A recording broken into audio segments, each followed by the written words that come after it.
Bonjour tout le monde et bienvenue sur Mini PDLV. Aujourd'hui, on va passer en revue la Renault 4 chevaux de Solido à l'échelle 1/18e. Elle vient de ressortir et j'ai beaucoup de choses à en dire. Dans un premier temps, on va découvrir cette Renault 4 chevaux découvrable en musique. Dans un second temps, je vais vous parler de l'histoire de la Renault 4 chevaux. Et dans un troisième temps, je vais vous présenter plus en détail cette magnifique 4 chevaux découvrable vert Ardennes réalisée par Solido il y a seulement quelques semaines. Dans un premier temps donc, présentation en musique. Go!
Je vous le disais en introduction, voici donc la Renault 4 chevaux. Cette voiture-là, c'est une légende, c'est une icône, c'est une voiture française très connue, très reconnue et hautement appréciée. Elle a été commercialisée dès 1947 et sa commercialisation s'est arrêtée seulement en 1961. Entre-temps, il y a eu plus de 1 100 000 exemplaires. C'est quand même énorme, et jusqu'en 1955, ça en faisait la voiture française la plus vendue. On va remonter un petit peu le temps. Dans les années 40, Louis Renault a l'idée de développer tout simplement une voiture citadine. Ce souhait-là, il s'explique par plusieurs choses. Déjà, en 1929, il y a eu un premier crack. Et donc, fatalement, on s'est dit que avoir des voitures un peu plus petites, un peu moins énergivores et un peu plus accessibles, finalement, dans une gamme, c'est relativement pas mal. Pendant la Seconde Guerre mondiale, la Renault 4 chevaux a commencé à naître. Alors je dis bien commencer parce que c'était seulement à l'époque le premier prototype. Le concept, c'est tout simplement de développer une voiture relativement simple, avec de belles courbes qui l'ancrent bien dans son époque, mais surtout une conception où tout va à l'économie. Alors c'est un petit peu bizarre ce que je vous dis là, parce qu'on a quand même des lignes qui sont quand même assez sophistiquées sur ce modèle-là, mais globalement, le fait que ce soit une très grosse production, ça a permis de rentabiliser rapidement la voiture. Un deuxième prototype voit le jour, qui a d'ailleurs été validé par Ferdinand Porsche, ce qui n'est pas rien, et un troisième prototype est arrivé ensuite. On est alors en 1947, et pour la première fois, la 4 chevaux prenait la forme d'une voiture à 4 portes. Parce qu'initialement, la 4 chevaux, ça devait être une stricte 2 portes. D'ailleurs, voici la photo d'un prototype. Lorsqu'elle était commercialisée en 1947, la 4 chevaux a beaucoup plu, elle a eu un très bon accueil. C'était une voiture qui était quand même bien dans son époque, qui était plutôt jolie, qui était proposée à plusieurs versions. Et ce qui était assez marrant, c'est que tout était articulé autour du chiffre 4. Déjà, il y a son nom, 4 chevaux. Ensuite, il y a la puissance fiscale, 4 chevaux fiscaux. Bon, là, c'était un peu facile. Il y avait bien sûr aussi le fait que c'était une stricte 4 portes, avec 4 roues, mais bon, là encore, c'était un peu facile pour moi. Et c'était également une voiture qui était vendue à 440 000 francs, ou plutôt anciens francs. Et donc cette voiture-là, elle a directement connu un beau succès dès les premières années. Elle avait pour cela un moteur Billancourt, un 750 cm3 ou 747, 760, ça a pas mal hoché, mais bon, pas de beaucoup.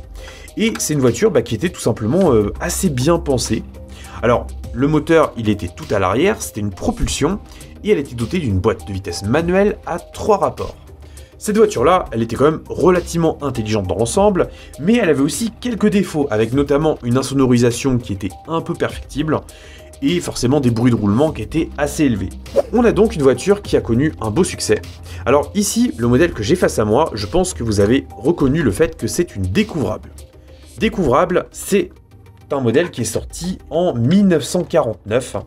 À cette époque, Renault voulait tout simplement essayer d'étoffer un petit peu la gamme. Alors, il faut savoir qu'à cette époque-là, la 4 chevaux, elle était proposée dans différentes versions.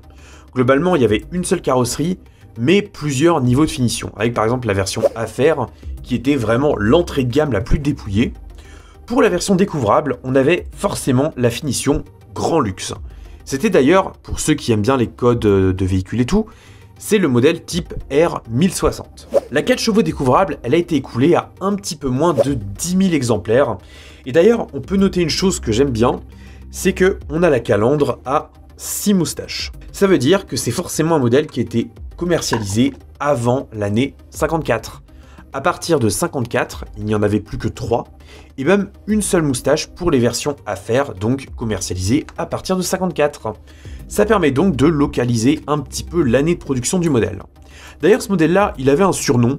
Alors, la Renault 14, c'était la poire, la 4 chevaux, c'était la mode de beurre. Le jour où vous avez du beurre dans votre frigo qui ressemble à ça, je pense qu'il est temps de le jeter. En tout cas, la 4 chevaux, c'est une voiture qui est vraiment très craquante, je l'aime énormément, et c'est une voiture qui tout simplement avait des lignes assez intemporelles, parce que tout était ne fait que de grandes courbes. On avait également des grandes ailes largement arquées, qui donnent quand même un côté assez prestigieux. On est typiquement inspiré des vieux coachs qu'on avait à l'époque. Donc ça permet vraiment d'avoir une ligne qui est très bien dessinée, avec des phares ronds qui sont tout mignons, un capot avant qui est très bien dessiné. Enfin, franchement, c'est vraiment un design assez intemporel. Et encore aujourd'hui, la 4 chevaux est une voiture de collection qui est très recherchée. Et honnêtement, on comprend bien pourquoi. Je vais maintenant en venir à la miniature, une miniature signée Solido. D'ailleurs, je vous invite à cliquer sur cette petite fiche. On peut y voir Clément, le chef produit de Solido, qui discute avec Philippe, qui possède justement une 4 chevaux à l'échelle 1 et qui a également été reproduite. C'est un modèle qui n'est pas en version découvrable, c'est une carrosserie classique, dans un joli vert. Enfin, elle est très jolie aussi. Mais moi, mon coup de cœur, ça a vraiment été cette version découvrable. Vous le savez, j'adore les belles versions colorées, et là, je ne suis absolument pas déçu. D'ailleurs, je vais anticiper une remarque. Merci de ne pas la faire en commentaire, s'il vous plaît. Non, ce modèle-là est bien à l'échelle 1/18e, il n'est pas au 1/16e ni au 1/17e. Solido d'avant 2015, ce n'est plus le Solido d'après 2015. Toute l'époque d'avant, c'était des moules qui étaient beaucoup plus anciens, et effectivement, les anciennes 4 chevaux de Solido n'étaient pas à la bonne échelle, elles étaient un petit peu trop grandes. Là, quand Solido a choisi de refaire la 4 chevaux, ils ont vraiment scanné une 4 chevaux, en l'occurrence celle de Philippe dont on parle dans la vidéo que je vous indiquais un petit peu avant, et on est vraiment sur un modèle à l'échelle 1/18e. Donc pour le coup, c'est une miniature qui est vraiment petite, mais c'est aussi ce qui fait le charme de la 4 chevaux, c'est une petite voiture qui mesure de mémoire 3,60 m environ. La version découvrable, elle a donc l'avantage d'être une version grand luxe, c'est-à-dire qu'elle a beaucoup d'équipements, beaucoup de touches de chrome, beaucoup d'équipements intérieurs qui viennent enrichir la dotation, ce qui fait que c'est une voiture qui est vraiment très intéressante sur pas mal de points. Forcément, je vais commencer par parler de quel côté. On va commencer par l'avant. Je vais vous descendre un petit peu le plateau, et on va regarder un petit peu de plus près cette belle miniature. On a donc Solido qui nous a fait une réplique de la version à 6 moustaches, parce que la découvrable a été commercialisée à partir de 1949. Des moustaches qui sont des pièces rapportées. Ça, techniquement, je pense que ça n'a pas dû être super facile pour eux. Mais c'est relativement bien rapporté. On a le logo de la régie Renault qui apparaît bien dans son centre. Là encore, tout cela n'est que pièces rapportées, ce qui fait qu'on a un très bon réalisme. Le pare-choc est assez intéressant dans sa modélisation. Il est relativement solide. Le chrome est bien appliqué malgré quelques petites imperfections. Les optiques avant sont très bonnes. Les points de fixation, on les voit quand même sur les côtés, mais je trouve qu'ils auraient pu être plus voyants. Donc honnêtement, je trouve ça largement convenable. La peinture, alors ça, je la trouve exceptionnelle. Autant parfois chez Solido, on a un petit peu de peau d'orange. Autant là, il n'y en a quasiment pas. Mon retour caméra me fait savoir que l'image ressort un petit peu plus bleue qu'elle ne l'est réellement. Dans les faits, on est vraiment sur une miniature entre le vert et le bleu. D'ailleurs, je vais lancer les hostilités. Dites-moi en commentaire si pour vous c'est vraiment un vert ou un bleu. Je pense que le débat est au moins aussi pimenté que celui entre pain au chocolat et chocolatine. Dans tous les cas, c'est une miniature qui est vraiment sympa.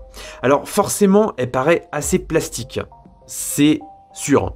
Mais je pense que ce qui serait intéressant serait de faire une légère patine pour tout simplement avoir un rendu un peu plus sympa. Mais dans tous les cas, c'est vraiment un très bel objet. Ça fait plaisir déjà de voir qu'on a un nouveau moule, parce que c'est vrai que l'ancien, je l'avais possédé il y a un petit bout de temps déjà. Par rapport aux autres miniatures, on voyait bien qu'il y avait un décalage. Là, pour le coup, on est sur quelque chose de beaucoup plus réaliste. Au niveau du côté, alors, il y a du très bon, notamment les ajustements d'ouvrant qui sont très rigoureux. Alors, comme d'habitude chez Solido, on n'a que les portes avant qui s'ouvrent. C'est pas trop dérangeant.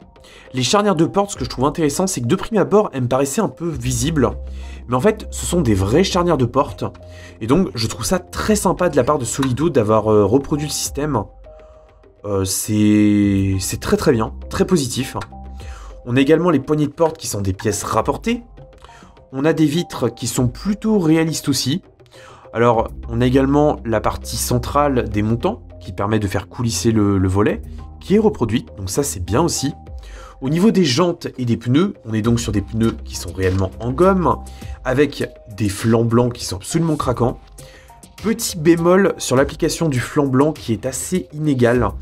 Je sais bien que techniquement ça ne doit pas être simple, mais les ajustements auraient pu être un petit peu meilleurs. Par contre, ce qui est super sympa, c'est que la jante est vraiment en 3 parties. On a l'entourage qui est en vert, la partie intérieure qui est en blanc, et l'enjoliveur de roue qui est en chrome. Donc ça donne vraiment une vraie valeur ajoutée, c'est très sympa. Pour en revenir sur l'avant, puisque je fais les choses qu'à moitié, on a des essuie-glaces qui sont également plutôt fins, qui sont des pièces rapportées en plastique. On a également l'entourage du pare-brise qui est mis en noir, donc c'est bien aussi. La traverse sur le capot qui est également une pièce rapportée, c'est sympa aussi. Là on a un petit décalage, bon c'est pas énorme non plus. Sur l'avant des ailes arrière, on a également un petit enjoliveur qui est appliqué, qui est plutôt réaliste. On a bien la texture aluminium qui est rapportée. On n'est pas vraiment pour le coup sur du chrome comme les pare-chocs. On est vraiment sur un rendu aluminium. Donc ça, niveau réalisme, c'est le genre de détail que j'aime bien aussi. Alors à l'arrière, on a déjà tout d'abord une plaque d'immatriculation qui a une forme un peu biscornue. Mais les 4 chevaux étaient faites comme ça et honnêtement, j'aime bien ce genre de détail. On a également le capot moteur, ce qui n'est pas le coffre, hein, bien sûr, qui est reproduit. Alors, il est plutôt pas mal. Bien sûr, j'aurais aimé que ce soit réellement ajouré, mais Solido, en fonction de leur cahier des charges, ils ne peuvent pas se le permettre. Donc, ils ont choisi tout simplement de mettre en application du noir, qui était, je pense, tampographié directement sur les ouïes, ce qui donne du volume et ce qui est tout à fait correct visuellement. Le logo Renault est également tampographié, tandis que celui de la régie Renault est une pièce rapportée. Donc ça, c'est très bien aussi. Sur le long des ailes, on a également un filet façon aluminium, ou plutôt chrome là ce coup-ci, qui est bien reproduit. Donc là encore, c'est très bon. Les optiques arrière, je les trouve quasiment parfaites. Honnêtement, j'ai trop rien à en dire. C'est fidèle, c'est bien appliqué, c'est rigoureux. Le pare-choc est fidèle à celui de l'avant. Et vous noterez qu'il y a une attache remorque. Alors ça, chez Solido, c'est quelque chose sur lequel ils veulent miser. C'est tout simplement essayer d'apporter du réalisme dans les miniatures. Et donc, il y aura prochainement des remorques qui vont être produites. Et notamment, je pense, ou du moins j'espère fortement, qu'il y aura la remorque qui était spécifiquement dédiée pour les 4 chevaux à l'époque par Renault. C'était une remorque mono-essieu que je trouve ultra craquante et honnêtement, si elle existait, ça me ferait énormément plaisir d'en avoir une. Alors, c'est une petite remorque qui permettait pas une grande capacité de chargement, mais l'avantage qu'elle a, c'est que ça permettait tout simplement d'avoir du chargement à bord. Parce que la 4 chevaux, à l'avant, on avait la roue de secours, et le coffre était quand même très petit, tout comme l'intérieur n'a pas énormément de rangement, donc avoir une petite remorque et accessoirement une galerie de toit, pour voyager, c'est pas mal du tout. Ce qui est sympa aussi, c'est que donc on a une version découvrable, avec une capote qui est modélisée en version ouverte. Alors elle ne peut pas s'ouvrir, mais je trouve que le rendu est quand même pas trop mal. Alors bien sûr, c'est une pièce en plastique simple, elle n'est pas malléable, mais globalement ça va. Alors là par contre pour le coup, il faudrait vraiment faire une petite patine pour accroître le réalisme. Moi comme je vous le dis, j'aime bien présenter les miniatures telles qu'elles sortent dans le commerce. Donc si je dois faire une amélioration, je la ferai après la présentation officielle. Mais globalement, je trouve que ça fait quand même plutôt bien le travail. Et une fois patiné, j'ai aucun doute que ce sera très réaliste. On a également un axe en métal. Ah non, c'est du plastique, pardon. Qui est ici et qui prend appui au milieu du toit. Et en fait, cet axe-là, il est tout simplement un guide pour la capote. En fait, quand elle se met, elle se lève comme ça, en fonction de l'axe, et elle vient se taquer à l'avant, ce qui permet de refermer la voiture. Alors, ce système-là, il aurait été hyper intéressant de l'avoir à l'échelle 1/18e, mais forcément, pour une miniature vendue 45 €, c'est tout simplement pas possible. D'ailleurs, si vous voulez en savoir un petit peu plus sur le prix des voitures miniatures, j'ai fait une petite vidéo sur le sujet, je pense qu'elle devrait vous être intéressante. Ensuite, on a également un intérieur qui est plutôt joli, avec une sellerie qui est couleur crème, donc c'est très sympa. Je vais y revenir juste après, parce qu'avant, je voulais terminer sur... qu'est-ce que je voulais vous montrer déjà? Mince, j'ai oublié, comme souvent. Ah oui, on va regarder un petit peu le dessous de la miniature. Alors, la ligne d'échappement, elle ressort au niveau de l'arrière, tout simplement parce que vu que le moteur est à l'arrière, la ligne d'échappement est toute petite. L'échappement qui est mis en peinture au niveau de l'intérieur, donc ça c'est très bien. Niveau réalisme, c'est très sympa. On voit d'ailleurs que l'attache remorque prend appui directement sur le châssis, donc ça va apporter du réalisme et également de la solidité. Bon, le châssis n'est pas exceptionnel, il n'y a pas beaucoup de détails, mais le peu qu'il y a est suffisant. On a également une direction qui a un bel angle, c'est assez rare d'avoir autant, et on a bien sûr le volant qui tourne en parallèle des roues. On a également l'échelle qui est mentionnée, donc là on est bel et bien sur du 1/18e, et on note également que la miniature est plutôt facile à démonter, puisqu'on a 2 vis au niveau des axes de roue, 2 vis au niveau de la direction, une au niveau de l'arrière, et une au centre, donc c'est plutôt pas mal également. Maintenant, on a également des ouvrants sur cette miniature, on en a donc 2, et je vous les ai déjà énoncés, c'est les portes avant. On est donc sur des portes antagonistes, toutes les 4 chevaux sont ainsi construites, tandis que les portes arrière, elles sont sur une ouverture classique. Ces portes antagonistes, je trouve qu'elles sont plutôt bien, dans le sens où on a une charnière qui est d'une très grande finesse. Alors si je dis pas de bêtises, je crois que c'est la première fois que je vois un tel système chez Solido, mais honnêtement, il n'y a pas de jeu, ça tient super bien, ça tient ouvert, j'en suis hyper content. Le volant est également assez classique, alors c'est un volant à double branche. On a également derrière le volant les palettes pour pouvoir passer les vitesses avec la boîte automatique. Non, c'est une blague. C'est tout simplement le combo clignotant. Bien sûr, on a une boîte de vitesse manuelle et on a le levier qui est tout simplement là-bas, au niveau des pieds du conducteur, sur sa droite.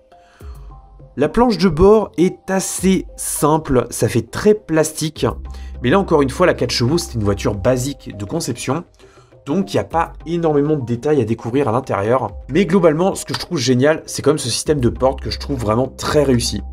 Vraiment, ça apporte une grosse valeur ajoutée. Par contre, je pense que techniquement, ça n'a pas dû être si simple que ça à faire. Au niveau de l'intérieur, donc, il n'y a pas beaucoup de choses à en dire. On est sur un habitacle relativement classique. Ce qui est quand même sympa, c'est que la base des sièges, donc les fixations, elles sont couleur alu. Le tableau de bord mériterait également une petite patine, tandis que les pédales, quant à elles, au sol, sont plutôt correctes. C'est pas exceptionnel, mais c'est convenable. Les contreportes sont classiques. On a tout simplement la commande ici pour ouvrir la porte, et les vitres, on les entrebâille manuellement. Simple, basique, comme dirait Orelsan. Et donc, on est sur une miniature qui, je trouve, marche plutôt bien. Alors, on est sur une miniature simple pour une voiture qui était simple de conception, donc c'est quand même plutôt homogène dans l'ensemble. Alors, qu'est-ce que je peux vous en dire d'autre? Cette miniature-là, ça a été un vrai coup de cœur. J'ai pas eu la chance de connaître de la 4 chevaux à l'échelle 1, mais c'est une voiture que j'aime vraiment beaucoup. Je trouve qu'elle a une vraie prestance naturelle, et c'est quand même un modèle qui a marqué un petit peu l'histoire de Renault. D'ailleurs, si vous vous posez la question, la 4 chevaux, elle a été remplacée conjointement par 3 modèles. Ce modèle-là, il était positionné comme étant une citadine qui tend légèrement vers la compacte. Elle a donc été remplacée logiquement par une citadine, en l'occurrence la Renault 4, et sa version basique, la Renault 3. Mais également par la Renault Dauphine, qui pour le coup, elle, est plus dans un positionnement compact, berline compact. La 4 chevaux, elle s'est donc éteinte en 1961. Aujourd'hui encore, c'est une voiture qui fascine, qui est adorée par les collectionneurs. Et si vous en avez une, eh ben, vous avez très bien fait de la choisir. C'est vraiment une voiture exceptionnelle. Sur ce, cette vidéo se termine. Je vais donc pouvoir passer aux aspects pratiques. La référence, c'est S18 06 601. Comme d'habitude, vous avez un lien dans la description pour la commander. mais également une fiche juste ici. Le prix de vente maximum conseillé, c'est 44,95 €. C'est un prix que je trouve tout à fait correct pour la miniature. Pour ma part, j'espère vraiment que Solido va reproduire la petite remorque associée. Ce serait génial, d'autant plus que l'ancienne branche de Solido, je crois qu'il l'avait déjà faite cette remorque. Maintenant, est-ce que le moule existe encore? Pas sûr. Sur ce, prenez soin de vous et d'autres familles, conduisez pas comme des pirates, surtout en ville, et bye bye, je vous retrouve dimanche prochain.